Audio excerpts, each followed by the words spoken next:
माता की, भारत माता की, वंदे वंदे वंदे।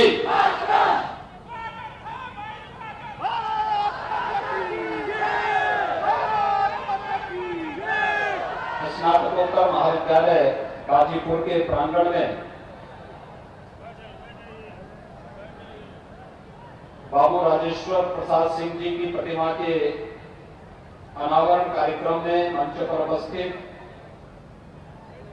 लोकप्रिय सांसद माननीय श्री वीरेंद्र सिंह मस्त जी,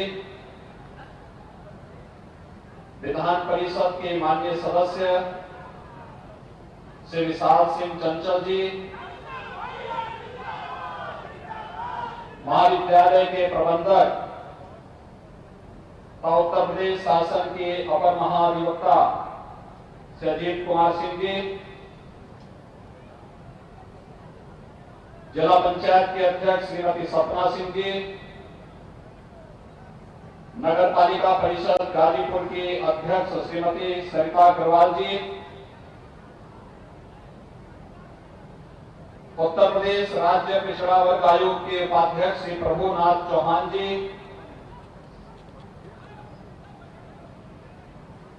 हमारे पूर्व विधायकगण श्रीमती संगीता बलवंत जी, श्रीमती अलका राय जी, श्रीमती सुनीता सिंह जी, श्री सुभाष काशी जी,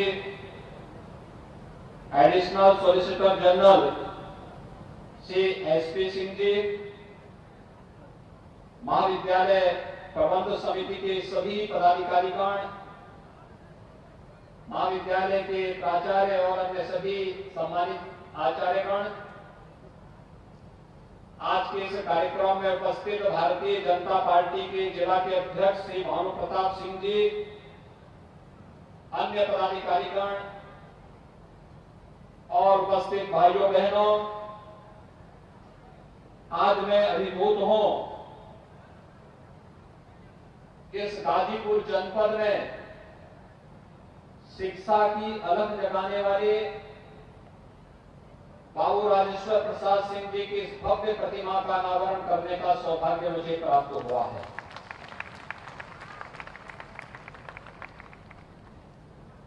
मैं इसके लिए उनकी स्मृतियों को नमन करते हुए उन्हें विनम्र श्रद्धांजलि अर्पित करता हूं और महाविद्यालय परिवार को इसके लिए हृदय से धन्यवाद भी देता हूं। बाबू राजेश्वर प्रसाद सिंह जी देश की आजादी के पूर्व उन्होंने यहां जन्म लिया। इलाहाबाद विश्वविद्यालय से उन्होंने अपनी स्नातक और लॉ की डिग्री लेने के बाद यहां पर अपनी नियमित प्रैक्टिस करना शुरू किया और जब ये देश प्रथम स्वातंत्र समर की शताब्दी महोत्सव आयोजित कर रहा था 1957 में गाजीपुर डिग्री कॉलेज की स्थापना की, जो आज पीजी कॉलेज के रूप में लगभग 10,000 छात्र छात्राओं को उत्तम शिक्षा का एक केंद्र बनकर के पूर्वी उत्तर प्रदेश के गाजीपुर जनपद के लिए शिक्षा का एक स्तंभ बना हुआ है। बाबू राजेश्वर प्रसाद सिंह जी से हम लोगों के आत्मीय संबंध थे। ये संजोग ही है कि महाविद्यालय पहले गोरखपुर विश्वविद्यालय से संबद्ध था और जब गोरखपुर में विश्वविद्यालय की स्थापना 1956-57 में हो रही थी, तब गोरखपीठ ने अपने 2 महाविद्यालय देकर के गोरखपुर विश्वविद्यालय की स्थापना की थी और गोरखपुर विश्वविद्यालय के साथ महाविद्यालय का जुड़ाव बाबू राजेश्वर प्रसाद सिंह जी का इस नाते गोरखपुर विश्वविद्यालय और गोरखपीठ के साथ जुड़ाव का जो क्रम चला, उन्होंने आजीवन उसका निर्वहन किया। जीवन पर्यंत देश और दुनिया में शिक्षा के क्षेत्र में कहां क्या कुछ हो रहा है, उसे वहां बड़ी सहजता के साथ, पूरी तन्मयता के साथ रख करके गाजीपुर पीजी कॉलेज में ला करके उसे स्थापित करते थे। और जब वे यहां स्थापित करते थे तब आगे गोरखपुर में हम लोगों को बताते थे कि मैंने अपने यहां ये कर लिया है, आप लोग भी इस मामले में थोड़ा कार्य कर लेंगे तो बच्चों को बड़ा लाभ हो जाएगा। यानी इतनी चैतन्यता, अद्भुत चैतन्यता थी, शिक्षा के प्रति जागरूकता, एक अभिनव प्रयास उन्होंने किया। उसका परिणाम है कि इस महाविद्यालय ने शिक्षा के क्षेत्र में अभिनव कार्य किया। और भाइयों बहनों, यही विरासत के प्रति सच्चा सम्मान है। याद करिए, जब हम गाजीपुर की बात करते हैं, एक महापुरुष बाबू राजेश्वर प्रसाद सिंह हैं, जिन्होंने अपनी विरासत का सम्मान करते हुए यहां के अतीत के साथ इस जनपद को जोड़ने का कार्य किया।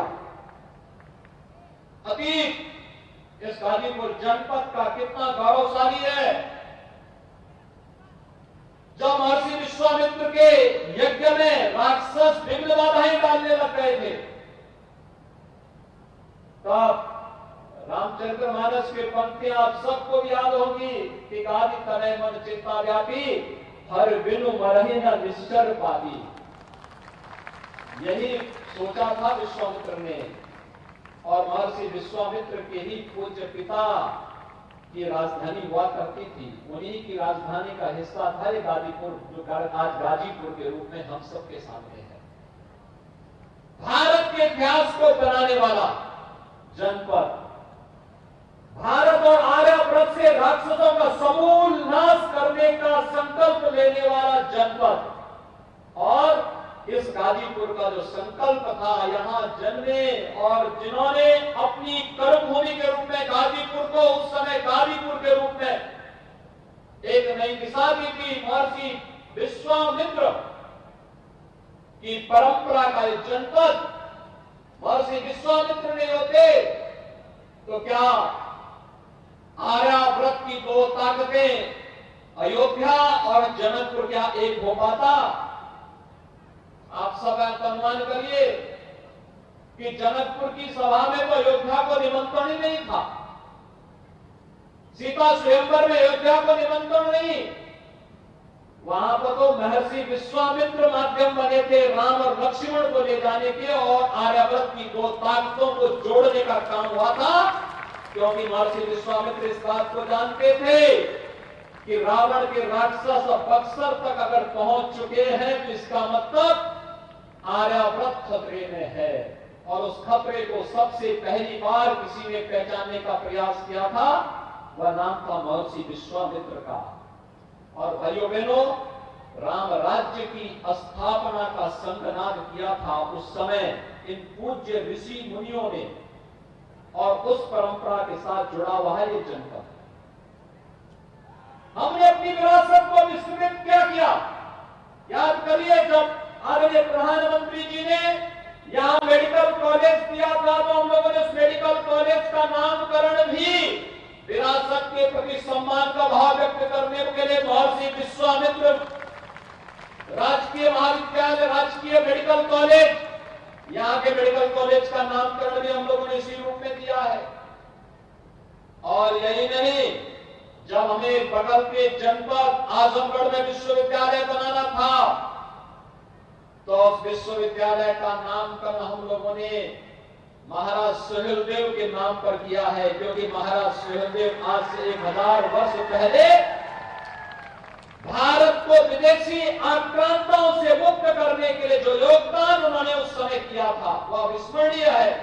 और इसीलिए विरासत का सम्मान यही तो है देश की आजादी के अमृत महोत्सव का पंच प्राणों में से एक प्रण। अगर हमें भारत को विकसित भारत बनाना है तो हमें विरासत का सम्मान करना पड़ेगा, अपने पूर्वजों का सम्मान करना पड़ेगा। पूर्वजों की उस अमूल्य थापी को धरोहर के रूप में सजो करके उसे आगे बढ़ाने में किस रूप में योगदान देना है, इसमें योगदान देना पड़ेगा। इसमें अपने कर्तव्यों का निर्वहन ईमानदारी के पूर्वक करना पड़ेगा। और उसी दिशा बीच के कालखंड में यहां की पहचान को धूमिल करने का प्रयास हुआ। गाजीपुर जनपद, आजमगढ़ जैसे जनपद जिसमें तमाम क्षमता थी, विस्तृत एक बहुत घनी विरासत हमारे पास थी, उनके सामने पहचान का संकट खड़ा हुआ। लेकिन उस पहचान के संकट के दौर में भी बाबू राजेश्वर प्रसाद सिंह जैसे समाज सेवी थे, जिन लोगों ने शिक्षा के क्षेत्र में क्रांति की, शिक्षा के क्षेत्र को एक मिशन मोड में लिया। गाजीपुर में बार एसोसिएशन में किए गए उनके योगदान हो या फिर शिक्षा के क्षेत्र में उनका योगदान आजादी के अमृत महोत्सव वर्ष पर अपनी विरासत के प्रति इससे अच्छी सम्मान नहीं हो सकता। आज जब मैंने उनकी भव्य प्रतिमा के अनावरण के कार्यक्रम के साथ अपने आप को जोड़ते हुए देखा है, कितनी भव्य प्रतिमा बाबू राजेश्वर प्रसाद सिंह जी के आज महाविद्यालय प्रांगण में लगी है, जो निरंतर प्रेरणा देगा। मैं मानता हूं विगत यानी 1957 से लेकर के अब तक इस महाविद्यालय ने अनेक विभूतियों को जीवन के अलग अलग क्षेत्रों में आगे बढ़ने के लिए एक मंच दिया। अलग अलग फील्ड में, राजनीति के क्षेत्र में, शिक्षा के क्षेत्र में, कृषि वैज्ञानिक के रूप में, दुनिया के अंदर तकनीशियन के रूप में और जीवन के अलग समाज सेवी के रूप में अलग अलग फील्ड में काम करने वाले अनगिनत लोगों की एक लंबी फौज महाविद्यालय से गई है, आगे बढ़ी है। और वह परंपरा इस बात को करती है कि हम अपनी विरासत के प्रति सम्मान का भाव व्यक्त कर सके। यही भाव व्यक्त करने के लिए, यही तो है हमारा सनातन धर्म। कृते च प्रति कर्तव्यम एष धर्म सनातन। सनातन धर्म की परिभाषा बहुत, एक पंक्ति की अगर उसकी परिभाषा करनी हो तो उसके एक पंक्ति की परिभाषा यह है कि अगर किसी ने हमारे प्रति कुछ किया है तो उसके प्रति कृतज्ञता ज्ञापित करना ये हमारा धर्म है। और उस कृतज्ञता को ज्ञापित करने के लिए ही महाविद्यालय प्रबंध समिति ने, महाविद्यालय परिवार ने बाबू राजेश्वर प्रसाद सिंह जी की भव्य प्रतिमा की स्थापना महाविद्यालय के प्रांगण में की है। मुझे लगता है कि उत्तर प्रदेश के अंदर बहुत कम ऐसे महाविद्यालय होंगे जिनके पास इतनी प्रशस्त भूमि होगी और प्रशस्त भूमि के साथ साथ इस प्रकार के अच्छे संसाधन होंगे जहां प्रबंधन समिति बेहतर तरीके से महाविद्यालय के विकास के माध्यम से अपनी वर्तमान पीढ़ी के निर्माण के कार्य में पूरी तन्मयता के साथ तक करके कार्य कर रही है। एक सराहनीय और अभिनंदनीय प्रयास है। भाइयों बहनों, आज वर्तमान युग में हम जी रहे हैं। प्रधानमंत्री मोदी जी ने पूरे देश के सामने कुछ लक्ष्य तय करने के लिए रखे हैं। उन्होंने पूरे देश को इस बारे में आगे बढ़ने के लिए प्रेरित किया है। जब पूरी दुनिया कोरोना महामारी से पस्त थी तब प्रधानमंत्री मोदी जी ने देश के सामने जीवन और जीविका को बचाने के साथ साथ अपने नौजवानों के लिए राष्ट्रीय शिक्षा नीति भी देश के सामने लागू की है। और भाइयों बहनों, राष्ट्रीय शिक्षा नीति के अभिनव प्रयोग की भूमि बन सकती है ये महाविद्यालय, जिसमें केवल सैद्धांतिक ज्ञान ही नहीं बल्कि हमें व्यवहारिक और तकनीकी ज्ञान से सक्षम युवा देश और दुनिया में पहुंचाने हैं। और सौभाग्य से जब दुनिया की बात आती है तो भारत दुनिया के अंदर सबसे युवा देश है, सबसे युवा राष्ट्र के रूप में भारत की गिनती होती है। और जब भारत की बात होती है उत्तर प्रदेश दुनिया प्रदेश का सबसे युवा राज्य के रूप में सामने आता है। उत्तर प्रदेश के अंदर हमारी 56% आबादी कामकाजी वर्ग की है। देश और दुनिया के लिए मैं बार बार कहता हूं कि मेरे पास सबसे अच्छा युवा है, जो युवा अपनी प्रतिभा और ऊर्जा से पूरे देश को भी और पूरी दुनिया को आलोकित करने की क्षमता रखता है। और भाइयों बहनों, उसी युवा के लिए ही तो आज हम कार्य कर रहे हैं। नए विश्वविद्यालयों की स्थापना का कार्य हो, नए तकनीकी संस्थानों की स्थापना का कार्य हो, राष्ट्रीय शिक्षा नीति को पूरी प्रभावी ढंग से लागू करने का कार्य हो, अभ्युदय योजना के माध्यम से हमारे युवाओं को प्रतियोगी परीक्षाओं की तैयारी करने के लिए कहीं और न जाना पड़े, उन्हें फिजिकली भी और वर्चुअली भी ये सुविधा उनके जनपद में मिल सके, उनके कमिश्नरी में मिल सके, इसके लिए प्रशिक्षित और उस भीड़ से निकले हुए अधिकारियों और कर्मचारियों की फौज आज उन्हें आगे बढ़ने के लिए प्रेरित कर रही है। अभ्युदय कोचिंग इस दिशा में निर्णायक भूमिका का निर्वहन कर रही है। और यही नहीं, स्वामी विवेकानंद तकनीकी सक्षम योजना के माध्यम से भी हम लोगों ने प्रदेश में वर्तमान में 15 लाख नौजवानों को हम लोगों ने टैबलेट और स्मार्टफोन उपलब्ध करवाए हैं। और अगले 5 वर्ष के अंदर 2 करोड़ नौजवानों को हम टैबलेट और स्मार्टफोन दे करके तकनीकी दृष्टि से सक्षम बनाने के बड़े कार्यक्रम के साथ जोड़ना चाहते हैं। भाइयों बहनों, हम लोगों ने तय किया है विगत 5 वर्ष के अंदर आपका आशीर्वाद डबल इंजन की सरकार को प्राप्त हुआ। प्रधानमंत्री मोदी जी के आह्वान में 2017 में प्रदेश में भारतीय जनता पार्टी की सरकार बनी। सरकार बनने के बाद अपना कार्य योजना को आगे बढ़ाया। 5 वर्ष में 5 लाख नौजवानों को सरकारी नौकरी दी गई। 1 करोड़ 61 लाख नौजवानों को हम लोगों ने प्रदेश के अंदर बेहतर कानून व्यवस्था के माध्यम से हुए निवेश और परंपरागत उद्यम को प्रोत्साहित करने के माध्यम से 1 डिस्ट्रिक्ट 1 प्रोडक्ट या फिर विश्वकर्मा श्रम सम्मान जैसी योजनाएं, पीएम स्टार्टअप की योजना, पीएम स्टैंड अप की योजना, digital India, make in India, प्रधानमंत्री मुद्रा योजना जैसी योजनाओं के माध्यम से 1 करोड़ 61 लाख नौजवानों को रोजगार और ऐसे ही 60 लाख उद्यमियों को स्वतः रोजगार के साथ जोड़ने में सफलता प्राप्त की। अब एक बड़े कार्य योजना को लेकर के हम आगे बढ़े हैं। हम लोगों ने तय किया है कि अगले 5 वर्ष के अंदर हम एक बड़े कार्यक्रम को लेकर के चलेंगे। कार्यक्रम जिन परिवारों में कोई सरकारी नौकरी नहीं मिल पाई, कोई रोजगार नहीं मिल पाया, कोई स्वतः रोजगार नहीं है, उनकी मैपिंग की कार्रवाई प्रारंभ होने जा रही है। और अगले 5 वर्ष के अंदर हर परिवार में एक सदस्य को रोजगार के साथ जोड़ने के बड़े लक्ष्य के साथ आज सरकार कार्य कर रही है। और इसके लिए मैं अपने युवाओं का आह्वान करूंगा, वे आज आधुनिक शिक्षा के साथ साथ, तकनीकी शिक्षा के साथ साथ एक व्यावहारिक शिक्षा के पर भी जोर दें।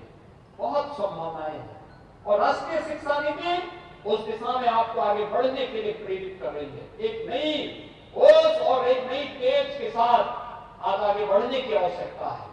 और मैं चाहूंगा ये महाविद्यालय गाजीपुर, पीजी कॉलेज शिक्षा के क्षेत्र में विगत 75 वर्ष से अधिक समय से जिस प्रकार से कार्य कर रहा है, आज हमें हर जनपद में, निजी क्षेत्र में भी हमने विश्वविद्यालयों की एक एक्ट के साथ जोड़ने का कार्य किया है। काफी उसमें परिवर्तन किया है। हमें उस दिशा में कदम बढ़ाने की आवश्यकता है। बड़ी संभावनाएं हैं आगे बढ़ने की और उस कार्यक्रम को अगर हम आगे बढ़ा सकेंगे तो निश्चित ही हर जनपद में दुनिया के अंदर सक्षम नौजवानों की टीम देने के लिए हम लोग कार्य कर पाएंगे। आज जब यहाँ पर और राजेश्वर प्रसाद सिंह जी की भव्य प्रतिमा के लोकार्पण का सौभाग्य मुझे प्राप्त हुआ है और वह भी आजादी के अमृत महोत्सव वर्ष में, यह हम सब के लिए गौरवशाली क्षण है। मैं एक बार फिर से बाबू राजेश्वर प्रसाद सिंह जी को उनकी शिक्षा के क्षेत्र में, समाज सेवा के क्षेत्र में किए गए योगदान को स्मरण करते हुए उन्हें नमन करता हूं उन्हें विनम्र श्रद्धांजलि अर्पित करता हूं और महाविद्यालय परिवार को, उस महापुरुष को यहां पर स्थापित करने और एक प्रेरणा केंद्र के रूप में स्थापित करने के लिए हृदय से धन्यवाद देते हुए आप सभी के प्रति अपनी शुभकामनाएं देता हूं। धन्यवाद। जय हिंद।